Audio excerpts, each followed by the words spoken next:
अगर किसी और का दुख देखकर आपको भी दर्द होता है तो इसका मतलब है कि आपकी आत्मा में परमात्मा विराजमान है।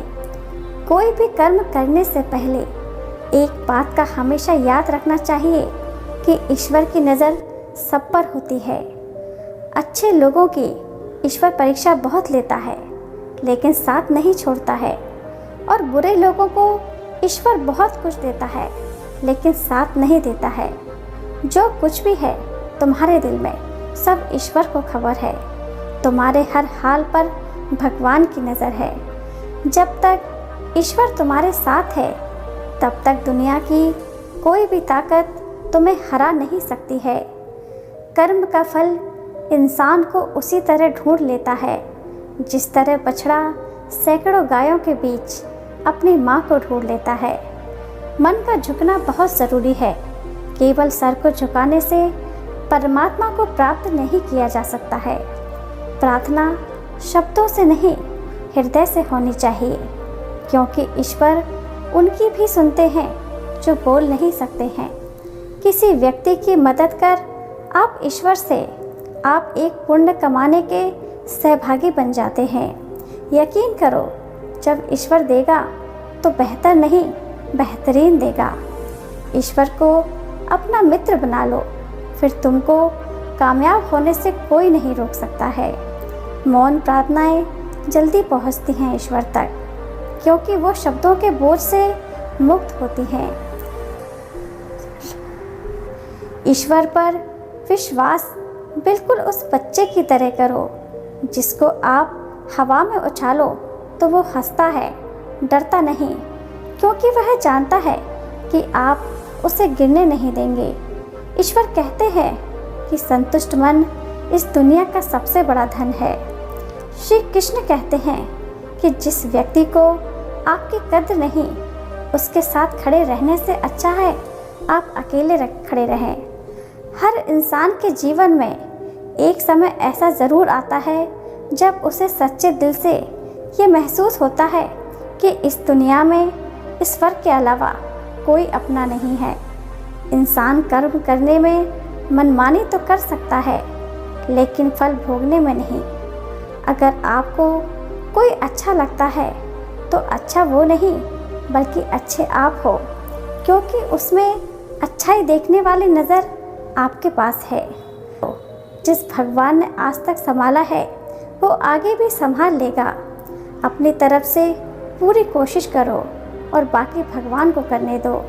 ईश्वर के सामने जो झुकता है वह सबको अच्छा लगता है, लेकिन जो सबके सामने झुकता है वह ईश्वर को अच्छा लगता है।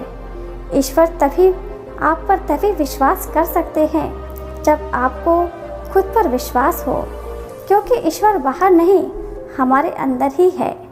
जब ठोकर खाकर भी ना गिरे तो समझ लेना ईश्वर ने तुम्हारा हाथ पकड़ रखा है। ईश्वर का जवाब भले ही देर से मिलता है लेकिन लाजवाब मिलता है। ईश्वर उनसे बात करते हैं जो उन्हें सुनना चाहते हैं और उनकी सुनते हैं जो उनकी प्रार्थना करते हैं। यह दुनिया आपकी उम्मीद तोड़ सकती है, लेकिन इस दुनिया को बनाने वाला ईश्वर नहीं। ईश्वर की न्याय की चक्की धीमी ज़रूर चलती है लेकिन पीसती बहुत बारीक है। जब हम अपनी देखभाल ईश्वर के हाथों में सौंप देते हैं तो ईश्वर अपना सुकून हमारे हृदय को प्रदान करते हैं।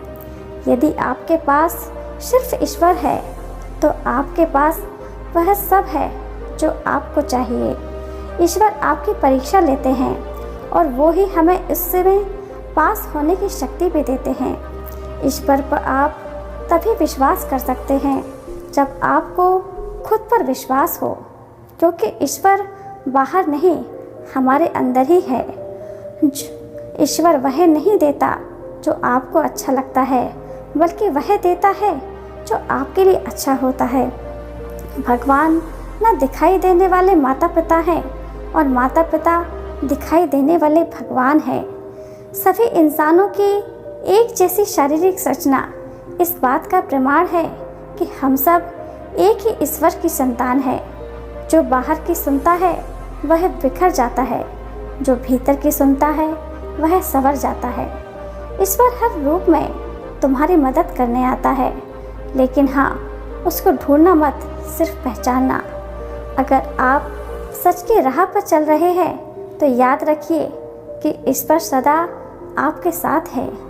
इस जीवन में प्रभु के अलावा कुछ भी हमारे पास सदैव रहने वाला नहीं है। किसी को डर है कि भगवान देख रहा है और किसी को भरोसा है कि ईश्वर देख रहा है। न मंदिर में छुपा है, न मस्जिद में छुपा है। जिसके दिल में इंसानियत है, उस दिल में खुदा है। जब भी आपके पास कोई चीज़ छिन जाए तो समझ जाओ ऊपर वाला आपको पहले से कुछ बेहतर देना चाहता है। जो इंसान उसका सफ़र ईश्वर के पास आके ही समाप्त होता है। माता पिता की सेवा ईश्वर की सेवा के बराबर होती है। एक भगवान आपके घर में भी होता है, जिसे हम माँ बाप के नाम से जानते हैं। जब आप एकदम अकेला महसूस करते हैं, तब भी आपके साथ ईश्वर होता है। अगर आपकी समस्या एक जहाज जितनी बड़ी है, तो यह मत भूलना कि ईश्वर की कृपा सागर जितनी विशाल है। सच्चे मन से ही की गई प्रार्थना ईश्वर तक ज़रूर पहुंचती है। ईश्वर की उपस्थिति हर जगह है, सिर्फ इसे देखने वाला चाहिए। ईश्वर का कहना है, जब भी तुम अकेले महसूस किया करो तो मुझे याद कर लिया करो, तुम्हारी तन्हाई दूर हो जाएगी। ईश्वर द्वारा की गई हर परीक्षा सिर्फ इंसान की प्रकृति के लिए होती है और ईश्वर इस परीक्षा को खुद लेते हैं। बुरा समय भी गुजर ही जाता है, केवल ईश्वर को हमारा सब्र आजमाना होता है। व्यक्ति की तबीयत खराब होने से वह उतना नहीं थकता जितना वह नकारात्मक विचारों से थक जाता है। सफलता कुछ नहीं होती है, बस एक असफल व्यक्ति के संघर्ष की कहानी होती है। जब कोई आपका साथ और हाथ दोनों छोड़ देता है, तब ईश्वर कोई ना कोई आपका साथ देने वाला भेज ही देता है। अगर आप सत्य बोलते हैं तो आपको कुछ भी याद रखने की ज़रूरत नहीं होती है। इस चिंता को छोड़ दीजिए कि लोग आपके बारे में क्या सोचते हैं। वो तो खुद इस चिंता में आप उनके बारे में क्या सोच रहे हैं। अगर आप ऐसा सोचते हैं कि सब कुछ अच्छा होगा तो ज़रूर अच्छा ही होगा। जो व्यक्ति पॉजिटिव सोच रखता है वह हमेशा दूसरे लोगों से भी सकारात्मक ऊर्जा का संचार करता है। ऐसे ही नहीं है हाथ की लकीरों के आगे उंगलियां। ईश्वर ने भी किस्मत से पहले मेहनत लिखी है।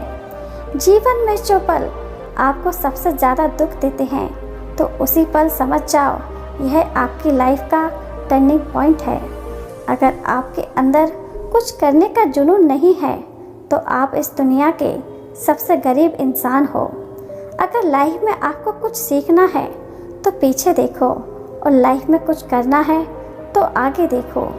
धोखा बादाम की तरह होता है, जितना खाओगे उतना ही अक्लमंद बनते जाओगे। मुसीबत तो हर इंसान पे आती हैं, तय आपको करना है, बिखरना है या निखरना है। जब आपका भाग्य साथ नहीं दे रहा हो तो समझ लेना आपकी मेहनत साथ देगी। लाइफ एक बार मिलती है, यह बात बिल्कुल गलत है, बल्कि मौत एक बार मिलती है और ज़िंदगी तो हर रोज़ मिलती है। माना कि आज तकलीफ़ें बहुत हैं, लेकिन कल कामयाबी भी बहुत बड़ी मिलेगी। लाइफ में छोटे छोटे सुधार ही आपको तरक्की की ओर ले जाते हैं। हम जब तक नहीं हारते, जब तक हम कोशिश करना नहीं छोड़ते। अपने अंदर के डर को ख़त्म कर दो, नहीं तो कल डर आपको ख़त्म कर देगा। गलतियाँ जीवन का एक हिस्सा हैं, लेकिन इन्हें स्वीकार करने का साहस बहुत कम लोगों में होता है। बुरा समय एक ऐसी तिजोरी है जहाँ से कामयाबी के हथियार मिलते हैं।